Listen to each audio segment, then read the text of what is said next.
Hello everyone, welcome back to the channel. आज इस video में हम डिस्कस करेंगे कंप्यूटर के most important MCQs which are important for all upcoming exams. First, what you have to do is answer yourself.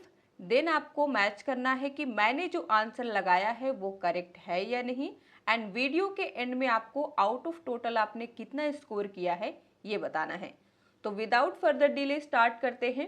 Question 1, in Microsoft word a position that is set by the user for placing and aligning text on a page is called.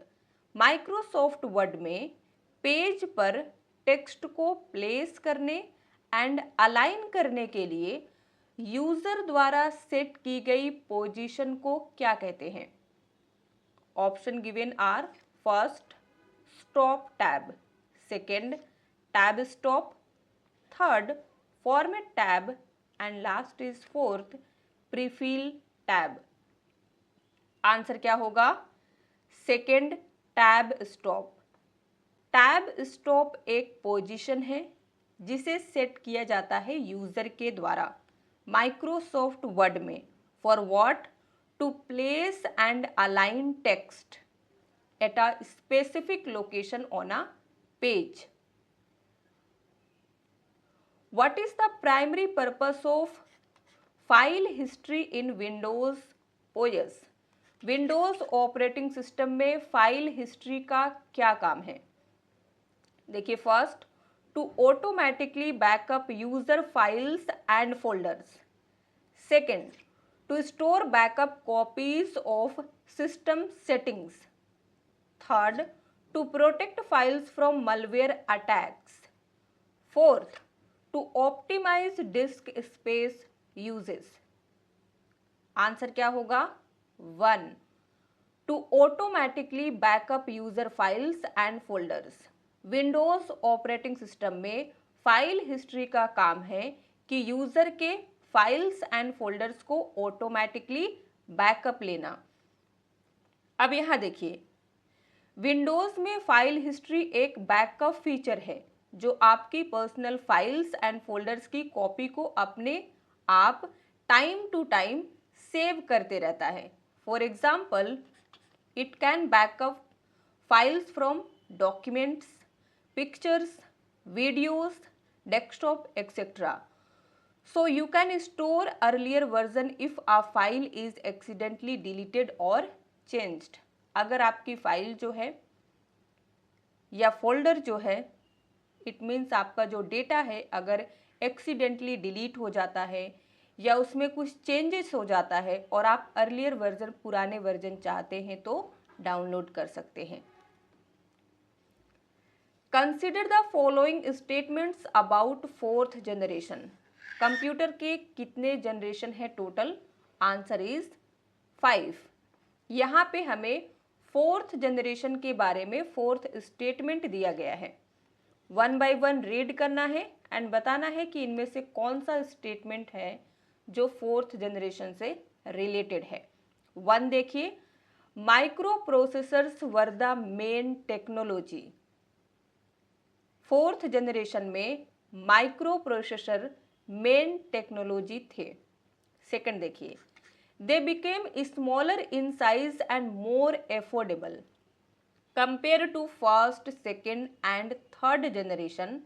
Fourth generation के computer size में काफ़ी small हो चुके थे and more affordable बन गए ताकि आप कहीं भी कैरी कर सकें। Third, high level languages like C, C++ were widely used. Fourth generation में हाई लेवल लैंग्वेजेस जैसे कि C++ का व्यापक रूप से इस्तेमाल किया गया। Fourth, examples include Apple II and IBM PC। तो ये दोनों फोर्थ जनरेशन के कंप्यूटर हैं। तो राइट आंसर यहां से बताइए क्या होगा? अगर आप रिटन एग्जाम देना चाहते हैं तो इन सभी पॉइंट्स को अगर आप एग्जाम में मेंशन कर देते हैं तो आपको पूरे नंबर मिलेंगे, एक भी नंबर आपके नहीं कटेंगे। अगर आप आंसर पैराग्राफ के फॉर्म में देते हैं तो उसमें आपके नंबर जो है वो कट जाते हैं, लेकिन अगर आप पॉइंट बाय पॉइंट मेंशन करते हैं तो आपको पूरे नंबर मिलने वाले हैं। आंसर क्या होगा? C, first, second, third and fourth all are about fourth generation. Which menu in Windows OS allows you to access system settings such as display and sound? Windows operating system में कौन सा menu आपको display and sound जैसी system settings को access करने की facility देता है? Start menu, control panel, file explorer या टास्क बार? आंसर होगा सेकंड, कंट्रोल पैनल। तो अगर हमें डिस्प्ले से रिलेटेड या साउंड से रिलेटेड कुछ सेटिंग्स करना है तो कंट्रोल पैनल में जाएंगे एंड कर सकते हैं। What does the keyboard shortcut Windows logo key plus D in Windows 10 help the user to do? Windows 10 में कीबोर्ड शॉर्टकट विंडोज लोगो की प्लस डी यूजर की क्या करने में हेल्प करता है? गिवन है first, switch between open apps, second है लॉक पीसी, थर्ड डिस्प्ले और hide desktop, fourth is open the quick link menu. Answer क्या होगा? थर्ड, डिस्प्ले और हाइड डेस्कटॉप। यानी कि अगर हम फर्स्ट टाइम विंडोज लोगो की प्लस डी प्रेस करते हैं तो ये हमें डेस्कटॉप को शो करता है, डिस्प्ले करता है। सेकेंड टाइम आप फिर से प्रेस करेंगे तो हाइड हो जाएगा। Which of the following is the keyboard shortcut to go to the review tab in Microsoft Excel 2010? Microsoft Excel 2010 में रिव्यू टैब पर जाने के लिए इनमें से कौन सा शॉर्टकट यूज करते हैं? सपोज आप डेटा रेडी कर रहे हैं एंड आपको जाना है रिव्यू टैब में। तो रिव्यू टैब में जाने के पास आपके पास दो ऑप्शन है। First, you can use mouse and second is use shortcut की। तो माउस का यूज यहाँ पे मेंशन नहीं किया गया है। शॉर्टकट आप यूज करेंगे अल्ट प्लस आर। तो आप डायरेक्टली जो है रिव्यू टैब में चले जाएंगे। Which of the following true regarding to रोम? रोम को क्या कहते हैं? Read only memory. अब आपको बताना है कि रोम के रिगार्डिंग कौन सा ट्रू है। फर्स्ट देखिए, it is a volatile memory. ROM एक वोलाटाइल मेमोरी है। सेकेंड देखिए, it is a non volatile memory. Third, it is both a volatile and a non volatile memory. Answer क्या होगा? सेकेंड, ये करेक्ट है। It is a non volatile memory. ROM को read only memory कहते हैं and ये एक non volatile nature की मेमोरी है, जिसका मीनिंग होता है इसमें सेफ डेटा लंबे समय तक हमारे कंप्यूटर सिस्टम में सेफ रहता है। वोलाटाइल मेमोरी होता है रैम, जिसमें सेफ डेटा जब तक सिस्टम ऑन रहता है तब तक सेव रहता है। सिस्टम जैसे ही हम शट डाउन करते हैं इरेज हो जाता है। थर्ड आपसे कहा था it is a volatile and non volatile memory. ये भी इनकरेक्ट है, क्योंकि रोम ऐसा नहीं है कि कभी वोलाटाइल नेचर में वर्क करता है एंड कभी नॉन वोलाटाइल नेचर में। How can you vertically enter the text inside selected cells of a table in MS Word 2021? MS Word 2021 में टेबल के सिलेक्ट किए गए सेल के अंदर टेक्स्ट को वर्टिकली सेंटर में कैसे किया जा सकता है? यानी कि वर्टिकली सेंटर में लाने का आपको पाथ बताना है। तो इनमें से कौन सा पाथ हम फॉलो करेंगे? सोचिए फिर आंसर बताइए। And answer is 1 right click selection, यानी कि जिस भी सेल के डेटा को आप वर्टिकली सेंटर में लाना चाहते हैं उसे सिलेक्ट करना है। सबसे पहले उस सेल को सिलेक्ट करना है, देन हमें राइट क्लिक करना है, देन चूज टेबल प्रॉपर्टीज, आपको टेबल प्रॉपर्टीज चूज करना है, then you have to go cell tab, आपको सेल टैब में जाना है। अंडर सेल टैब आपको वर्टिकल अलाइनमेंट देखने को मिलेगा, आपको सेंटर सेलेक्ट कर लेना है। तो हमारे टेबल के सेल में जो सिलेक्टेड डेटा रहेगा वो वर्टिकली अलाइन हो जाएगा। Which of the following is और are component of an operating system? Operating system का कंपोनेंट इनमें से कौन सा है ये बताना है। A kernel, B is shell, C device, driver. Choose answer from here, बताइए कौन सा आंसर करेक्ट होगा। 3 विकल्प दिए गए हैं, ऑपरेटिंग सिस्टम का कंपोनेंट इनमें से कौन सा है। सिंगल भी हो सकता है, ऑल भी हो सकता है। आंसर है थर्ड, ए बी एंड सी, तीनों जो है ऑपरेटिंग सिस्टम के कंपोनेंट्स हैं। अब इनका यूज़ किन कॉन्टेक्स्ट में होता है यहाँ डिटेल में समझिए। कर्नेल ये ऑपरेटिंग सिस्टम का कोर पार्ट होता है जो मैनेज करता है हार्डवेयर एंड सिस्टम रिसोर्सेज को।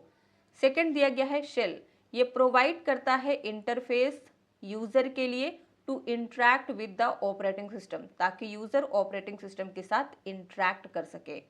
थर्ड इज डिवाइस ड्राइवर, ये अलाउ करता है ऑपरेटिंग सिस्टम को to communicate with hardware devices.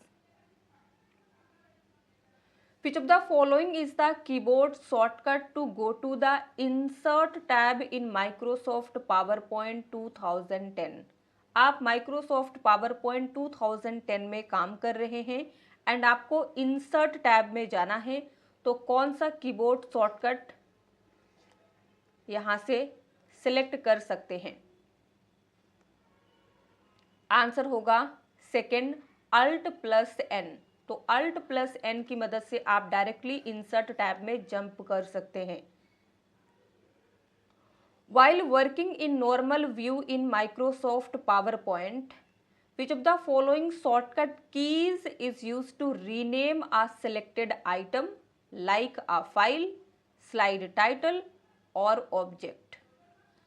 Microsoft PowerPoint में नॉर्मल व्यू में काम करते समय, नॉर्मल व्यू जो होता है वो डिफ़ॉल्ट व्यू होता है। आपने यहाँ पे आंसर देख लिया है, फिर भी समझ लेते हैं। माइक्रोसॉफ्ट पावर पॉइंट में नॉर्मल व्यू में काम करते समय किसी सिलेक्टेड आइटम जैसे कि फाइल, स्लाइड, टाइटल या ऑब्जेक्ट का नाम बदलने के लिए हम कौन सी कीबोर्ड शॉर्टकट का इस्तेमाल करते हैं, तो आंसर होगा F2। F2 का यूज हम अपने कंप्यूटर सिस्टम में किसी भी फाइल या फोल्डर को रीनेम करने के लिए भी करते हैं। एंड F2 का यूज़ और भी ज़्यादा होता है माइक्रोसॉफ्ट एक्सेल में। किसी भी सेल में अगर डेटा एंटर है एंड उस सेल को अगर आप रीनेम करना चाहते हैं तो शॉर्टकट की F2 की मदद से कर सकते हैं। Match printer types list 1 with characteristics list 2। तो यहाँ पे आप देख सकते हैं लिस्ट 1 में हमें प्रिंटर के टाइप दिए गए हैं, inkjet, laser printer, dot matrix printer, last is 3D printer. List 2 में इनका करेक्टरिस्टिक्स दिया गया है, यानी कि इनकी विशेषताएं दी गई हैं। फिर आपको 1 to 5 विकल्प यहाँ पे दिया गया है जिससे आपको आंसर बताना है। तो इन्हें रीड करिए फिर आंसर बताइए।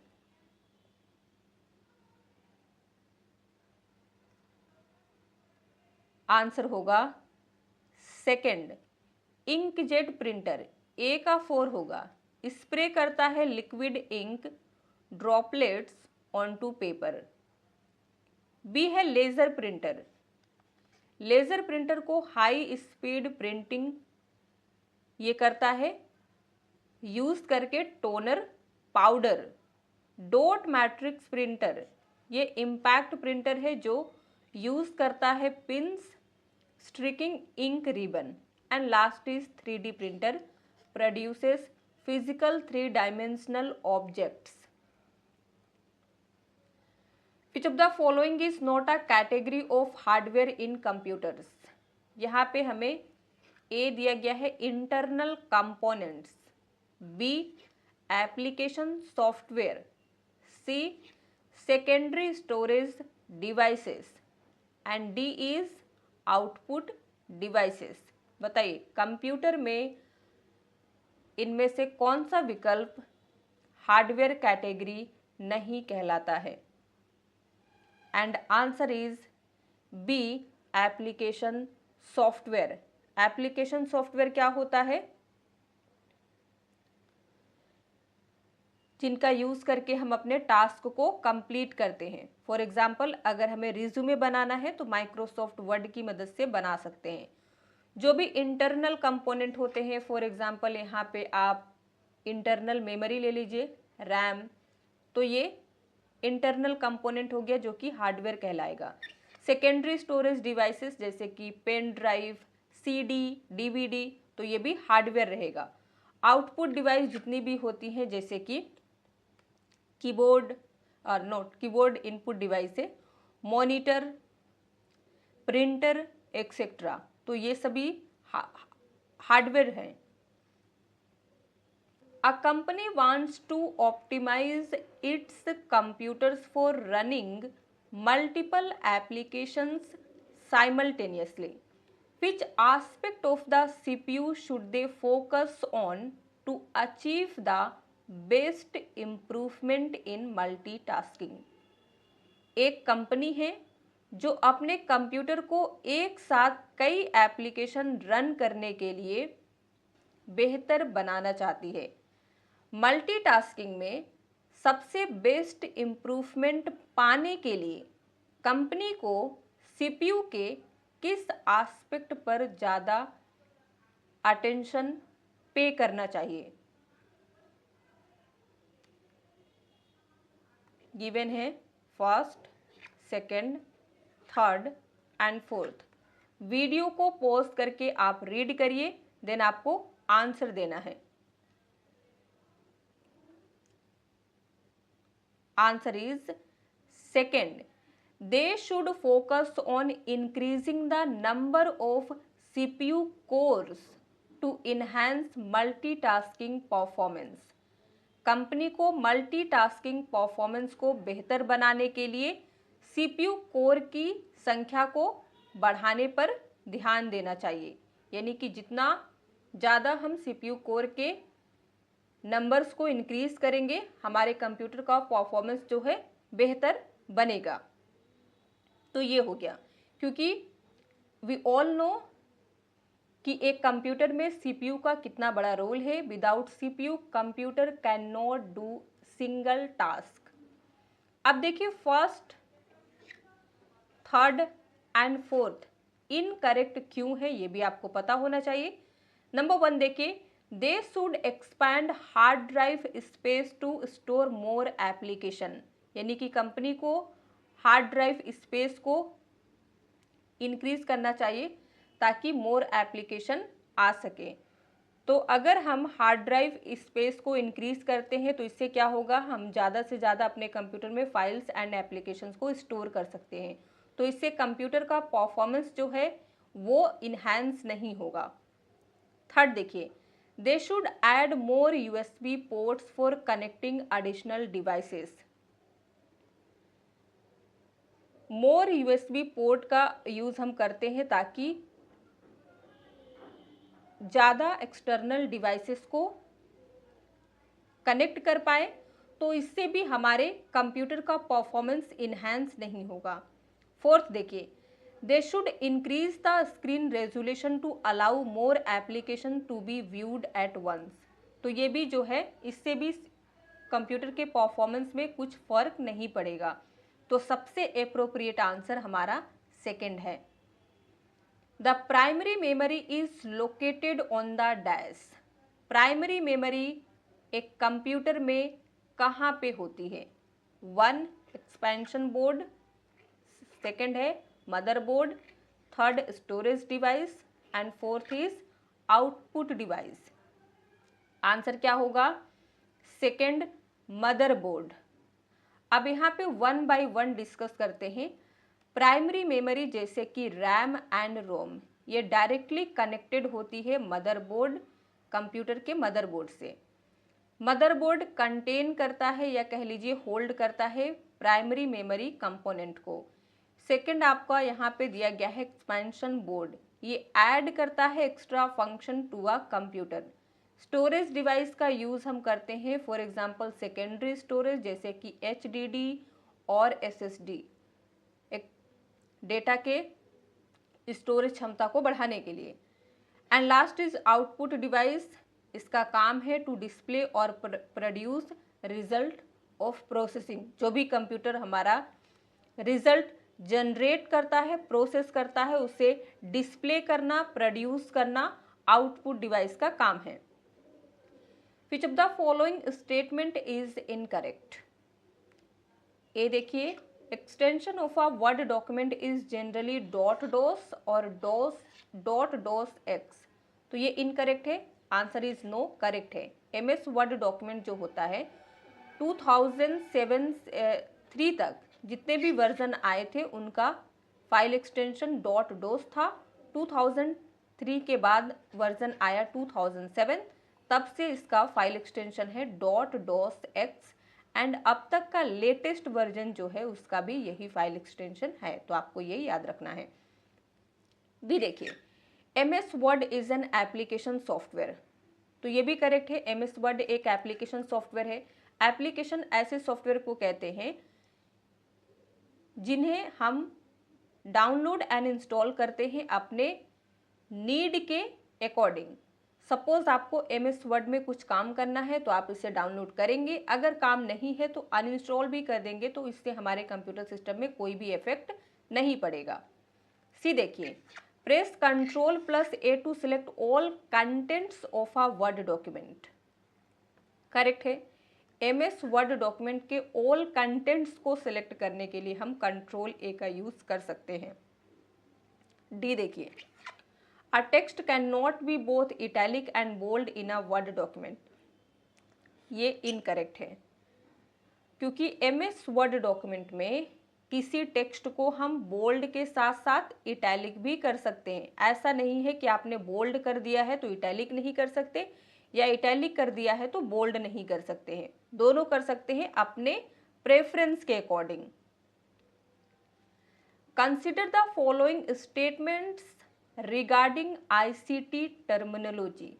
ICT टर्मिनोलॉजी के अकॉर्डिंग हमें स्टेटमेंट दिया गया है। 1 देखिए, URL specifies the location of a resource on the internet. Internet पर रिसोर्स के लोकेशन को कौन स्पेसिफाई करता है? URL। सेकंड देखिए, HTTP is a secure version of HTTPS, तो क्या ये स्टेटमेंट करेक्ट है? आप सोचिए। थर्ड देखिए, IP address uniquely identifies a device on a network. IP address network पर किसी डिवाइस को यूनिकली आइडेंटिफाई करता है।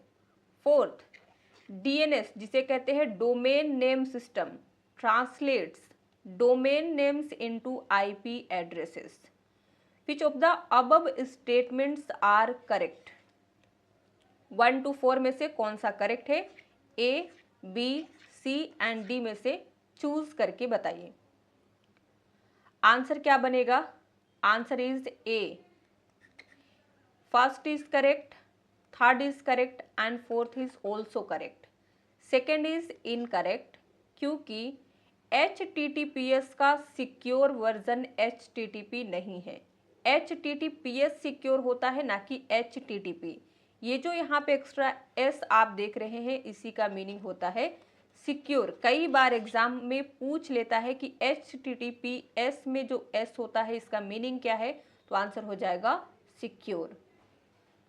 अब आप बताएंगे फुल फॉर्म की HTTP को क्या कहते हैं, यूआरएल का फुल फॉर्म क्या है, and IP.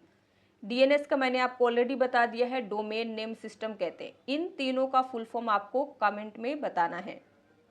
Next, which of the following statement is are correct. Statement A देखिए, ALU can perform both arithmetic and logical operations.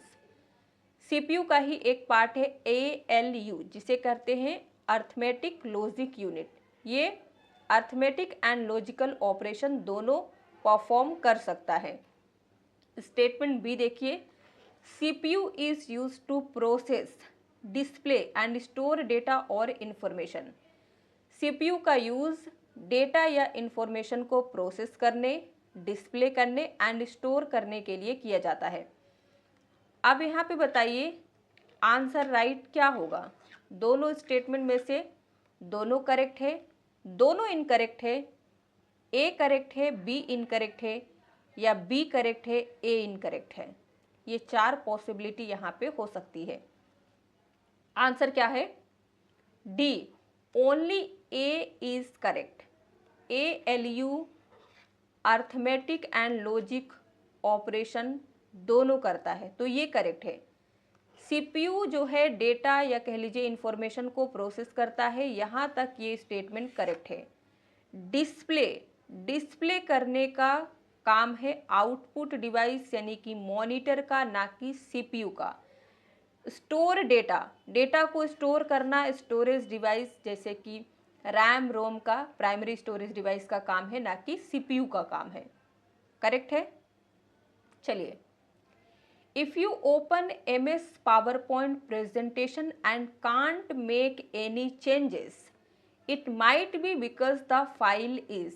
अगर आप MS PowerPoint presentation ओपन करते हैं एंड उसमें कोई चेंजेस नहीं कर पा रहे हैं, तो हो सकता है कि फाइल 1 करप्टेड है, second open for viewing only in protected view. आपकी फाइल जो है वो प्रोटेक्टेड व्यू में ओपन हो जाती है, जिसका मतलब होता है कि केवल व्यू मोड में है, आप फाइल को केवल व्यू कर सकते हैं। Third, saved in compatibility mode. Compatibility mode में क्या होता है कि कुछ फीचर जो है वो आपको नहीं देखने को मिलते हैं। जैसे कि कोई फाइल 2007 में बनी है, अगर आप उस फाइल को 2010, 2021 में ओपन करेंगे तो वो फाइल कंपैटिबिलिटी मोड में ओपन होगी, आपको कई सारे फीचर देखने को नहीं मिलेंगे। फोर्थ देखिए, यूजिंग अनसपोर्टेड थीम। आपने कोई अनसपोर्टेड थीम को यूज किया है, तो यहाँ पे हमारा सबसे अप्रोप्रिएट आंसर क्या होगा, सेकेंड होगा। अगर आप MS PowerPoint प्रेजेंटेशन ओपन करते हैं एंड उसमें कोई चेंजेस नहीं कर पा रहे हैं, इट मीन्स कि फाइल जो है वो प्रोटेक्टेड व्यू में सेव की गई है, जिसका मीनिंग होता है कि वो व्यू ओनली में ओपन होगी। आप देख सकते हैं, पढ़ सकते हैं, लेकिन एक्सक्यूज मी, उसे एडिट नहीं कर सकते, उसमें कुछ चेंजेस नहीं कर सकते हैं। तो ये आपको पता होना चाहिए गाइस। कई बार ऐसा होता है कि आप सपोज आप किसी ऑर्गेनाइजेशन में काम कर रहे हैं एंड आपने एक प्रेजेंटेशन बनाया है, आप उस प्रेजेंटेशन को किसी को, अपने कॉलीग या जो भी हैं हायर लेवल के मैनेजर, किसी को भी आप दिखाना चाहते हैं एंड आप चाहते हैं कि वो इसमें कुछ मॉडिफिकेशन ना करे, चेंजेस ना करे, केवल व्यू कर सके, तो आप उस फाइल को प्रोटेक्टेड व्यू में सेव करके उन्हें शेयर कर सकते हैं। तो यहाँ पे आज का हमारा वीडियो एंड होता है। आउट ऑफ 20 आपने कितना स्कोर किया है खुद से ये बताना है, एंड जाते जाते एक क्वेश्चन का आंसर और देना है। The place where the computer saves the programs and data is called. वो जगह जहाँ कंप्यूटर प्रोग्राम एंड डेटा को सेव करता है उसे क्या कहते हैं। 1 है memory, second store house, third storage unit and fourth is backup. Answer क्या होगा बताइए। एंड अगर आपने वीडियो अभी तक लाइक नहीं किया है तो गाइस प्लीज़ याद से आपको लाइक कर देना है, शेयर करना है अपने फ्रेंड्स के साथ जो आपके साथ प्रिपरेशन कर रहे हैं, एंड चैनल को सब्सक्राइब कर लीजिए ताकि आने वाली वीडियोस की नोटिफिकेशन आपको मिलती रहे। Thank you for watching. मिलते हैं नेक्स्ट वीडियो में।